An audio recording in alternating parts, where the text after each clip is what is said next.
Ladies and gentlemen, we are back. It's Jeremiah with Spider Grills. How are you? So today I want to make another brisket. I don't know if it's the weather. Can you believe that this is February? It's like 70 degrees right now. I don't know if it's the weather or the fact that I haven't had breakfast or the fact that Texas brisket is my favorite meal of all time, but I want to make a brisket today. So that's what I'm going to do. Right here we have a 12-pound brisket from our friends at Stripling's right here in Athens, Georgia. Usually a brisket is high commitment but low effort. Does that even make sense? What I mean is, to make a brisket, it's gonna take you a long time, about 10 hours, but it's really easy. You set it and you leave it alone. So I'm gonna trim it up. I'm not gonna get super detailed with the trimming because there's way better people on YouTube that could teach you about trimming a brisket. And today I'm actually gonna go for an ultra low and slow brisket. I'm gonna do 200 degrees from now until this time tomorrow. Let's just see what happens.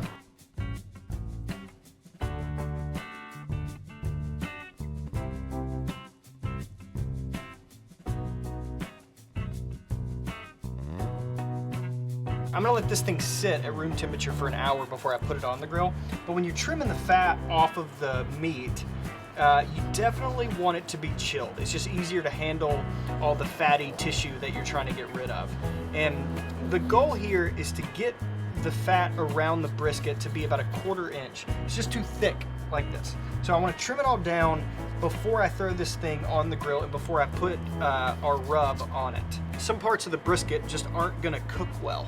So it's just not gonna render all this fat. Some of the tougher fat specifically, you just wanna get it off.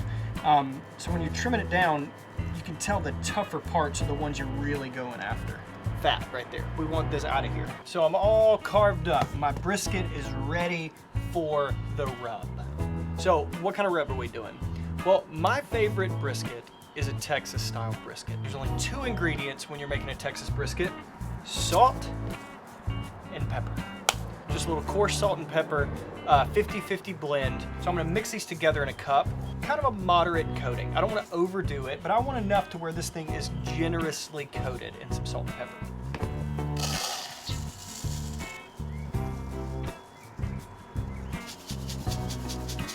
A little mess, who cares?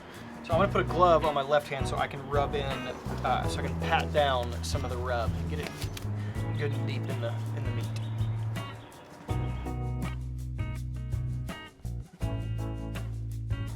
I like to shake it as I go so that way it's always mixing together. The salt weighs more than the pepper, so sometimes the salt will fall to the bottom. I just want to make sure that I'm doing a really good half and half along the meat. This is a good looking brisket. I'm so excited I can hardly stand it. So now I'm gonna let this sit for about an hour, and I'm gonna go ahead and fire up the grill to 200 degrees. So typically when you do a brisket, it's 275 for about 10 hours. And about 6 hours in, you wrap the brisket in butcher paper, right? And I'm gonna do a variation of that. But I don't wanna just do a 10-hour brisket. We're doing a marathon cook. I'm gonna go for ultra low and slow, as close to 24 hours as I can go. So hopefully by this time tomorrow, I have lunch.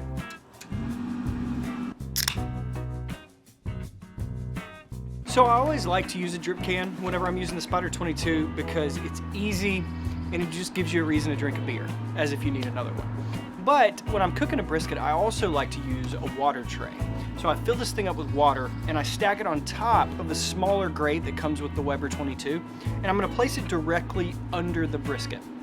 That way, we've got some really good moisture coming inside the grill because I don't want dry brisket, and neither do you.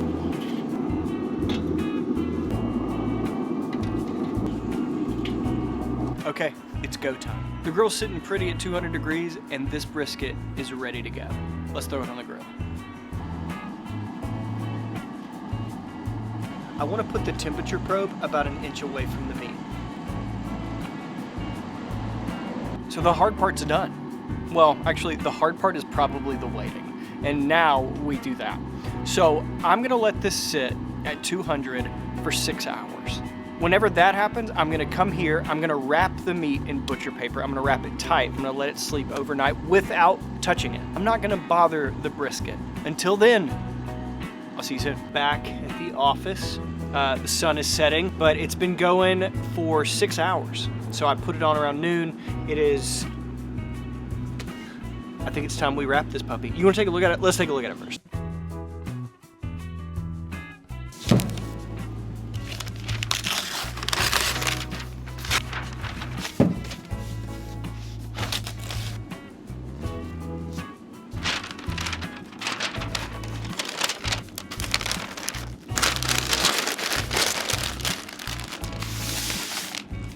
Okay, so now all I gotta do is make sure I got enough pellets in the hopper to go all through the night, and then I'm done for the day.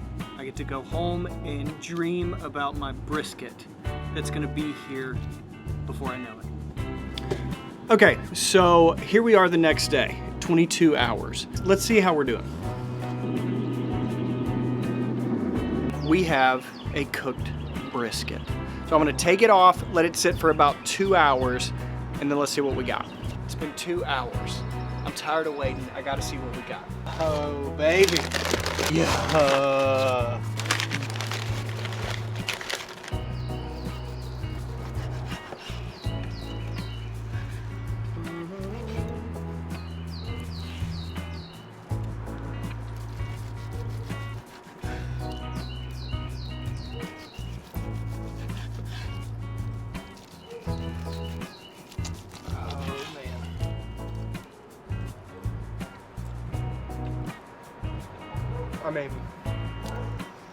I mean,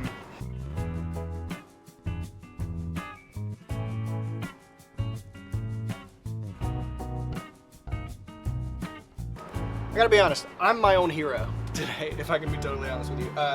This is delicious brisket. About 22 hours, let it sit for 2 hours. That's all you gotta do for best brisket ever, I promise. Thanks for watching.